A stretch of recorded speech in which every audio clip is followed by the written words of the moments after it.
Um ano atrás, Paulinho veio aqui. Tudo que ele falou com relação ao Augusto, com relação a envolvimento,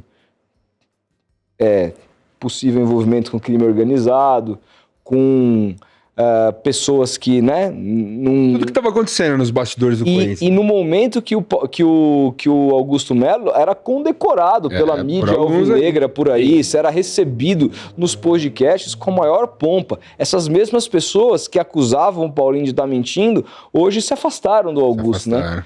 Um ano depois, qual a reflexão você faz sobre aquele nosso primeiro papo e tudo aquilo que você disse, cara? Olha, eu acho que foi muito importante, porque acho que a partir daquele bate-papo que a gente teve, muita gente começou a pensar no assunto. Porque o que se via na mídia até então era um 100% de aprovação. Quer dizer, ele tinha 70 e poucos por cento de aprovação dentro do Corinthians, porque ele foi eleito com esse percentual. Mas ele, na mídia, era quase 100% praticamente.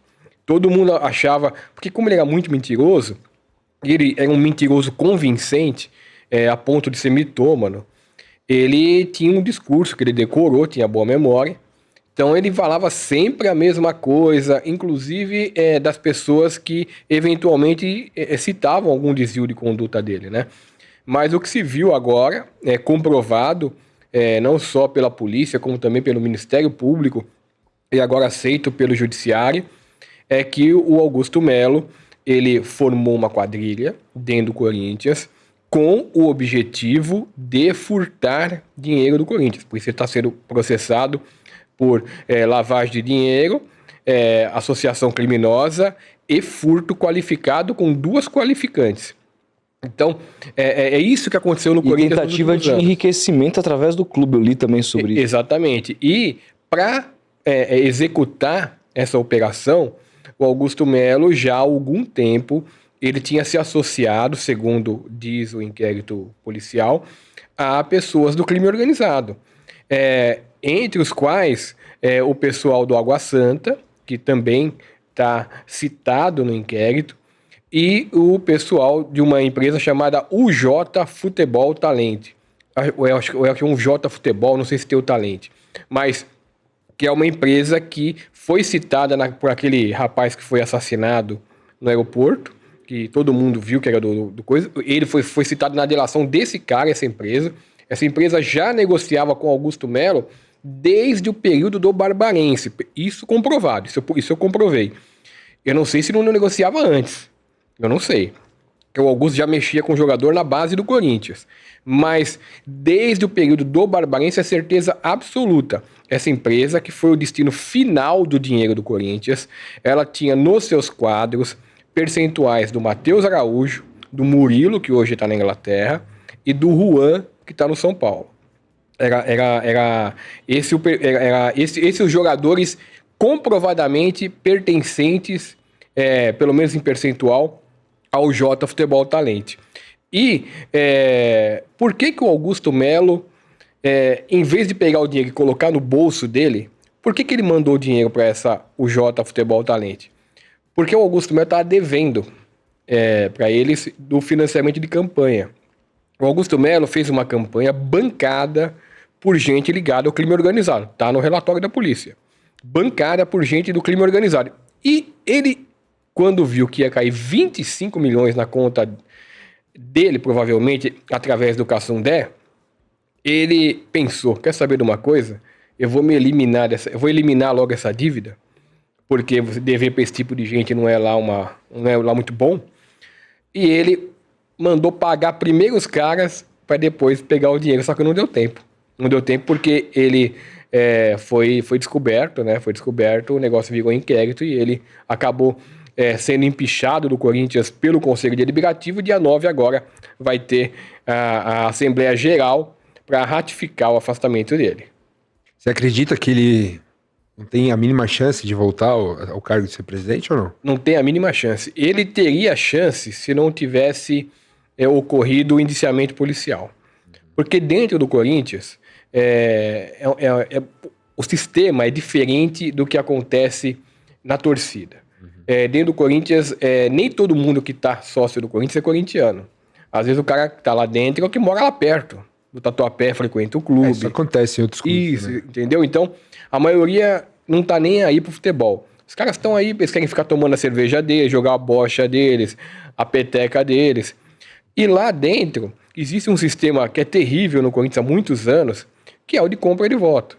E os caras na eleição, tem cara que fica torcendo para chegar à eleição, para não pagar mais para comer, para ganhar o boleto do aluguel, o candidato ir lá pagar pro cara. Então tem bastante disso no Corinthians, muito mesmo. E esse cara, provavelmente, não teria problema nenhum em votar novamente pro Augusto ficar. Só que tá muito escandaloso. Tá muito escandaloso. O Augusto virou uma pessoa tóxica dentro do Corinthians. Ele antes andava dentro do Corinthians, as pessoas se aproximavam dele, idolatravam. Hoje, aonde ele anda, o pessoal se afasta. Ele espalha a rodinha do Corinthians. Ele não tem a menor chance de ficar. Ele, se tivesse um mínimo de decência, e ele não tem, isso está comprovado, se ele tivesse um mínimo de decência, ele renunciava. Porque ele sabe que não tem chance de permanecer, e ele sabe que ele está prejudicando muito o Corinthians ao esticar a corda até o dia 9 de agosto. Ele está atacando o Stabile, nessa própria nota que ele se defende, desde que ele se tornou réu, ele fala que desde que ele saiu, o Corinthians afundou, parou de pagar salários, e só está nas páginas ruins e o caramba. Ele está atacando quem está lá, né? Então, o Osmar Stabile, ele era vice do Augusto. Quer dizer, o pessoal que está lá no Corinthians hoje era tudo gente que estava com o Augusto. O Osmar Stabile, vice do Augusto. O vice do Osmar Stabile, também vice do Augusto. O diretor financeiro, que é o cara responsável pelos pagamentos, que realmente está exercendo a função, é o Rosalá Santoro. Porque tem um diretor financeiro lá no site que ele nem aparece no clube.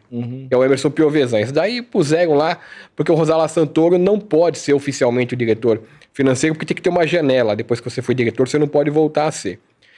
Então, esse sujeito que fez a contabilidade do Augusto é o sujeito que está agora.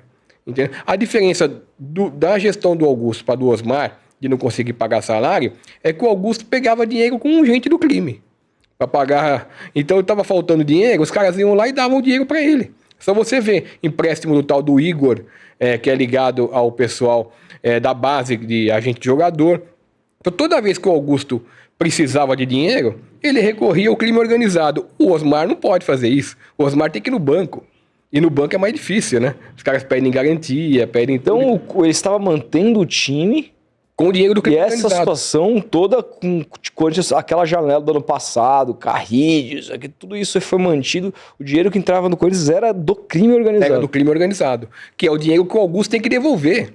Por isso que o desespero do Augusto é que, você imagina, se coloca na situação do Augusto, você é um bandidinho de merda, que é o que ele é, que vivia de dar golpe no Brás, foi condenado por sonegação de imposto numa empresinha que só existia no papel, aí se torna presidente do Corinthians e começa a dever para esse tipo de gente.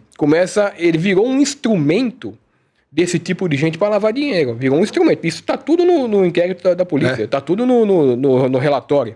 Eu não estou falando de graça, estou falando porque está no relatório.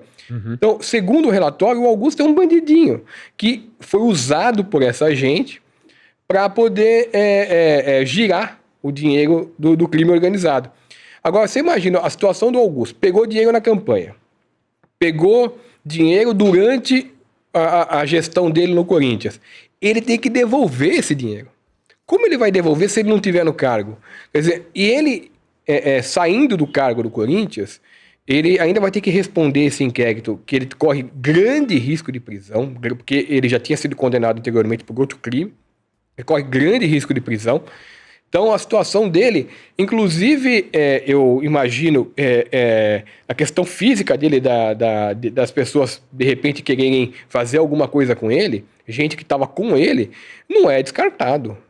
Você acha que ele corre risco de vida antes de ser preso, Bruno? Eu acho que todo mundo que deve para esse tipo de gente corre risco de vida. Nossa. Eu acho que todo mundo, não é só ele.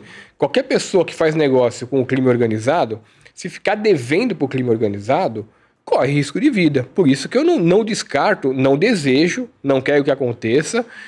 Eu quero que ele cumpra a pena que ele tiver que cumprir se for condenado.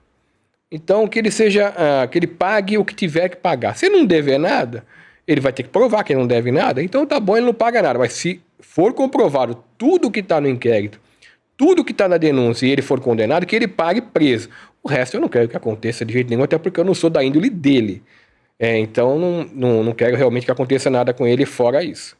E assim, a gente sabe que as cadeias hoje, com uma exceção ou outra, são dominadas também pelo crime organizado, né? Dentro da cadeia, ainda que ele seja preso, se ele ficar devendo esses caras, a vida dele também não vai ser fácil. A sorte dele é que provavelmente, até pela repercussão do caso, ele deve ser mandado para Tremembé. Ou seja, ser parceiro do Robinho lá, né? Exatamente. E lá em Tremembé não tem PCC. Então é a sorte dele. Então ele vai ficar de boa em termos, né? Mas ele não vai correr esse tipo de risco. Se ele for para Tremembé. O que ele vai fazer é comer mal, dormir mal, ficar trancado, essas coisas. Mas eu acho que pela repercussão do caso, muito provavelmente, se ele for condenado e tiver que ser preso, ele vai para Tremembé.